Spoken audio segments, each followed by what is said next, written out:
खुश रहने का सबसे आसान तरीका क्या है?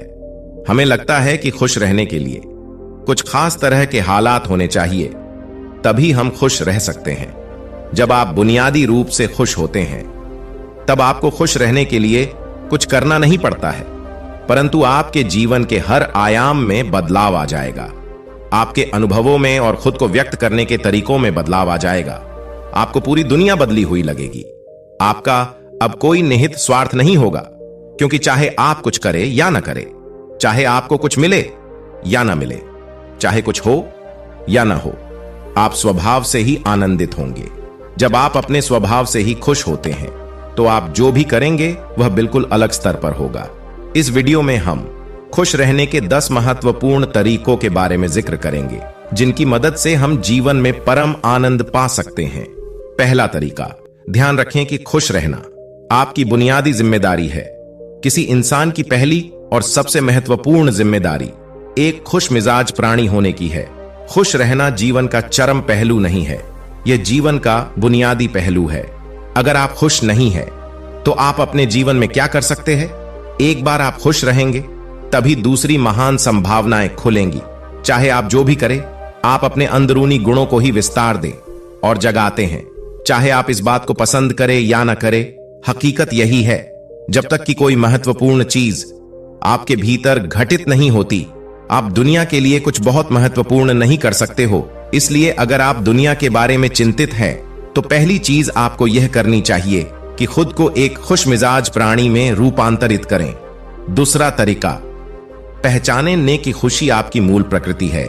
इससे कोई फर्क नहीं पड़ता कि आप अपने जीवन में क्या कर रहे हैं, चाहे वह कारोबार हो या सत्ता, शिक्षा हो या सेवा। आप ऐसा इसलिए कर रहे हैं क्योंकि आपके भीतर कहीं गहराई में एक भावना है कि इससे आपको खुशी मिलेगी।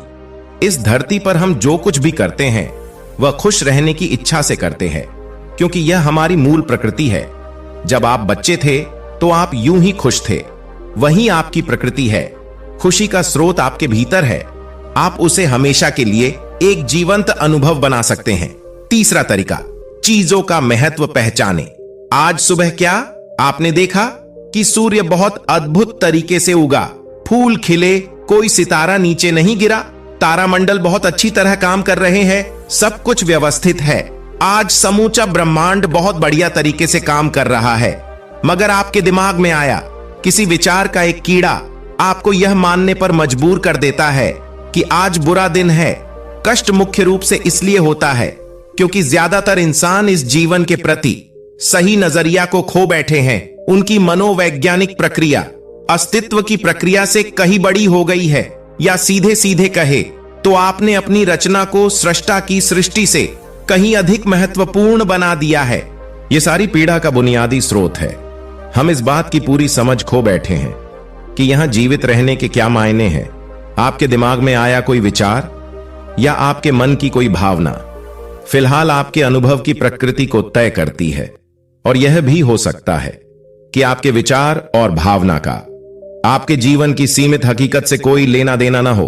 पूरी सृष्टि बहुत बढ़िया तरीके से घटित हो रही है, मगर सिर्फ एक विचार या भावना सब कुछ नष्ट कर सकती है।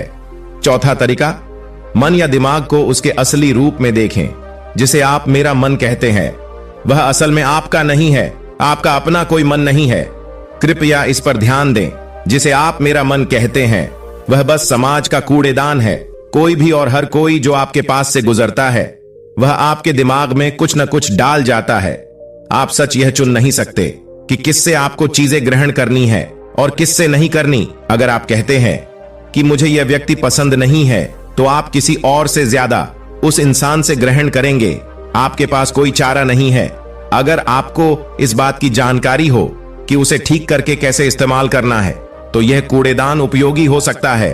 असर और जानकारी का यह ढेर जो आपने जमा किया है, वह सिर्फ दुनिया में जीवित रहने के लिए उपयोगी है।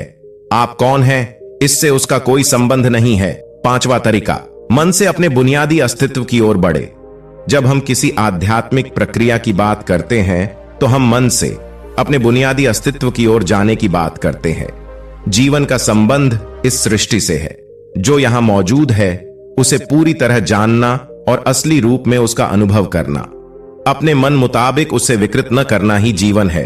अगर आप अस्तित्व की हकीकत की ओर बढ़ना चाहते हैं तो आपको बस इस बात का ध्यान रखना होगा कि जो आप सोचते हैं वह महत्वपूर्ण नहीं है, जो आप महसूस करते हैं वह महत्वपूर्ण नहीं है। आप जो सोचते हैं उसका हकीकत से कोई लेना देना नहीं है, उसका जीवन के लिए कोई बड़ा महत्व नहीं है। मन बस उन फालतू चीजों में उलझा रहता है जो आपने कहीं और से इकट्ठा किया है। अगर आपको वह महत्वपूर्ण लगता है तो आप कभी उसके परे नहीं देख पाएंगे। आपका ध्यान स्वाभाविक रूप से उस दिशा में जाता है जिसे आप महत्वपूर्ण मानते हैं। अगर आपके विचार और आपकी भावनाएं आपके लिए अहम है तो स्वाभाविक रूप से आपका सारा ध्यान वही होगा। मगर यह सिर्फ एक मनोवैज्ञानिक हकीकत है, इसका अस्तित्व में मौजूद चीजों से कोई लेना देना नहीं है। छठा तरीका, पाने की कोशिश न करें, अभिव्यक्त करना शुरू करें। आज हम इतने जोर शोर से खुशी की तलाश कर रहे हैं कि धरती का जीवन ही खतरे में पड़ गया है। खुशी की तलाश में न रहें, दुनिया में अपनी खुशी को अभिव्यक्त करना जानें। अगर आप मुड़कर अपने जीवन को देखें तो आपके जीवन के सबसे खूबसूरत पल वे थे जब आप अपनी खुशी को अभिव्यक्त कर रहे थे, न कि जब आप उसकी तलाश कर रहे थे। जो आप बचाते हैं वह कभी आपका गुण नहीं होगा, जो आप फैलाते हैं, जो आप बिखेरते हैं, वह आपका गुण होगा। अगर आप अपनी खुशी को बचा बचा कर रखेंगे तो जीवन के अंत में कोई ऐसा नहीं कहेगा उसने अपने अंदर खुशी का एक एक अंश बचा कर रखा, वह बहुत खुशी के साथ मरा। लोग कहेंगे यह भयानक प्राणी अपनी जिंदगी में कभी मुस्कुराया तक नहीं।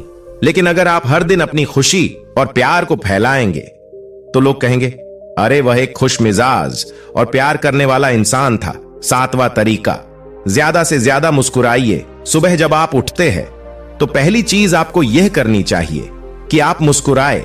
किस पर मुस्कुराए और किस पर नहीं, क्योंकि आप जगे ये कोई छोटी बात नहीं है।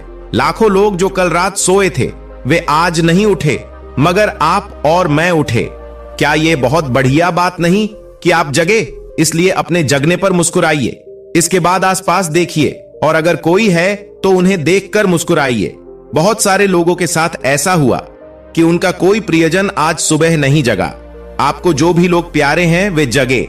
वाह, यह तो बहुत अच्छा दिन है। आप फिर बाहर जाइए और पेड़ों को देखिए, वे भी पिछली रात को नष्ट नहीं हुए। बहुत से लोगों को यह अजीब लग सकता है, मगर आपको इसका महत्व तब पता चलेगा जब आपका कोई प्रियजन सुबह नहीं उठेगा। इसका महत्व जानने के लिए तब तक का इंतजार न करें। यह कोई अजीब या हंसने वाली बात नहीं है। यह सबसे कीमती चीज है कि आप जीवित हैं और जो भी आपके लिए मायने रखता है वह जीवित है। इस रात जब इतने सारे लोग नहीं उठे और कितने सारे लोगों के प्रियजन नहीं उठे, तब आप और आपके प्रियजन उठ पाए। क्या यह शानदार चीज नहीं है? इसका महत्व समझें और कम से कम मुस्कुराए। कुछ लोगों को प्यार से देखना सीखे। आठवां तरीका, खुद को याद दिलाए। बहुत से लोगों को यह सब भूलने में बस घंटा भर लगता है और जल्दी ही उनका रेंगने वाला दिमाग किसी को काटने के लिए आतुर हो जाता है। इसलिए हर घंटे खुद को एक खुराक दे, जीवन की अहमियत याद दिलाए। अगर आप बहुत ही संवेदनहीन हैं तो हर आधे घंटे में खुद को याद दिलाए। अगर आप भीषण रूप से संवेदनहीन हैं तो खुद को हर 5 मिनट पर याद दिलाए। अपने आप को याद दिलाने में बस 10 सेकंड लगते हैं। आप इसे बस 2 सेकंड में भी कर सकते हैं। मैं जीवित हूं, तुम जीवित हो, और क्या चाहिए। 9वां तरीका, जो अंदर है उसे बदले। वर्तमान में आपके जीवन की गुणवत्ता उन कपड़ों से तय नहीं होती जो आप पहनते हैं। वह आपकी शैक्षिक योग्यताओं या आपके परिवार की स्थिति या आपके बैंक बैलेंस से तय नहीं होती। कि आपके जीवन की गुणवत्ता इस पर निर्भर करती है कि आप अपने भीतर कितने शांत और खुश हैं। निश्चित रूप से जिसे भोजन नहीं मिलता और जिसके पास जीवित रहने के लिए जरूरी बुनियादी चीजों की कमी है, वह शारीरिक रूप से बहुत कष्ट में होगा। इस पर ध्यान दिए जाने की जरूरत है। ऐसे लोगों के लिए हमें उन बुनियादी चीजों की व्यवस्था करनी होगी, मगर बाकियों के लिए उनकी जरूरतें एक अंतहीन सूची है।